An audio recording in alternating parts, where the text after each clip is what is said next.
So I'm Viv Cameron. I live in the Borough of Greenwich, or the Royal Borough of Greenwich, and I run or chair a group called CraftA. We do arts and crafts in the community, and also I run the South East London Wool and Textile Festival, and I chair that. I'm also a local activist for BIPOC issues, and my main interest is fairness in funding. I intersect as a BIPOC person, that's a Black Indigenous person of colour. What does Black History Month mean to you? So what it means to me as a BIPOC person is a month, and it shouldn't be a month actually, it should be for life, but an opportunity to have your say about things that matter to you as a Black person, and an opportunity to express your history, but also express your future and your future desires in terms of your wish not to be discriminated against. So I identify as a disabled person, a cancer survivor, and also a Black feminist.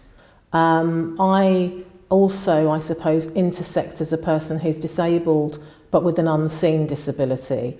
And also I see myself as somebody who people see as very confident. As a result of that, there is a dichotomy between those two things. So people will see me, they can't see I have a disability, which is primarily chronic pain from a back issue, and therefore assume that I'm confident, assume that I'm able, if we like, for want of a better word, if we want to use the word able.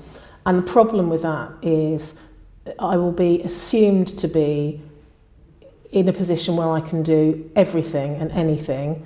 I can be told where to go, where to walk, what to do, and I can't necessarily do that. I'd like to see the flip from the word disability to the word looking at what is possible and assuming that the world should be made so that as a disabled person I can move through that world without people identifying me or constantly identifying me as having to explain that I'm disabled. So a classic example is today that there were no toilets available. I had to go upstairs. I was very nervous. That means my chronic pain levels are worse. But unless I went to a great deal of explanation about that, I've still had to go upstairs and walk here. I came into this building, I had to go round because I couldn't go down the stairs. So by the time I've actually got in, say, just this building alone, I've walked probably, I don't know, it's very physically difficult then, and I've had to stop and start, etc. I had cancer and a back disability as well. That caused problems in my working life. But when I came back to work, I looked very able, even though I had absolutely no hair.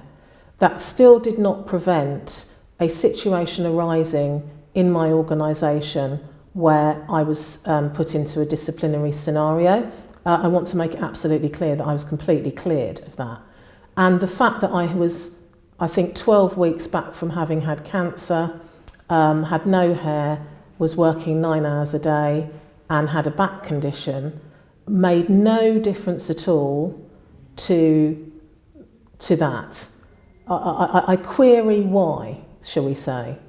I sometimes wonder, and I'm divorcing the two things for a moment, whether being Black means that you have it harder. Are you more, well, indeed you are more likely to be disciplined. I can't speak for this particular situation because for various cogent reasons, but what I can say is that I can tell you what I felt. I felt that if I hadn't have been who I was, I would not have been treated as I was. There would have been more sympathy, shall we say, or sympathy is not the right word, more understanding of what it is to have experienced what I'd experienced in that last year.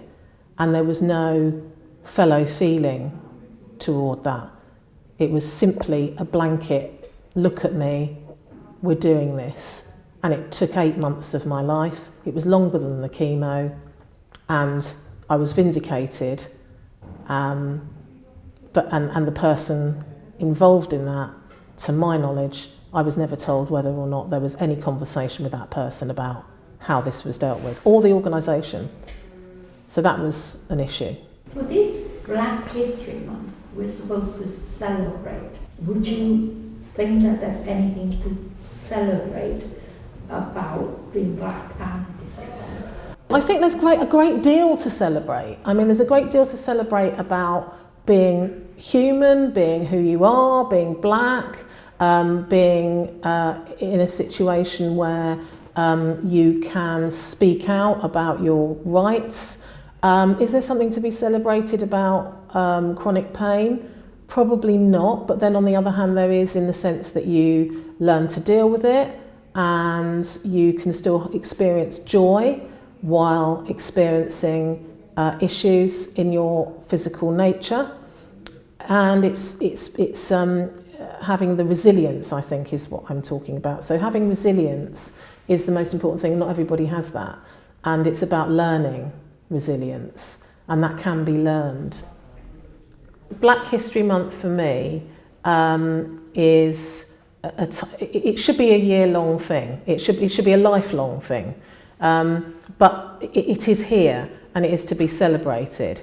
The most important thing for me is that the opportunity to be involved in activities such as this and other activities that I'm involved in, which have allowed me to speak to my black history and allowed me, as a person who has sometimes found their identity difficult, to find that identity more.